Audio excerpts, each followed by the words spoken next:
Hey guys, in this video we're going to take a look at how you can change the day of the start billing cycle on for data usage on the Samsung Galaxy S22 series.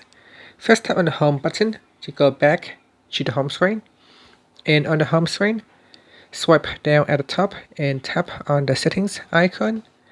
In settings, go down and tap on connections. In here you want to go down and tap on data usage.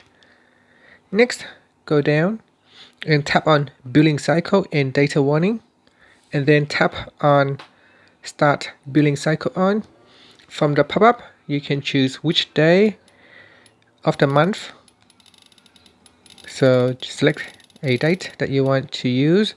So let's say if your billing cycle start on the 10th of each month, so you want to select the 10th and then tap on set, and that's it. So now your data usage will start to monitor your data starting from the 1st of each month to the end or to the 9th of that month, of the next month.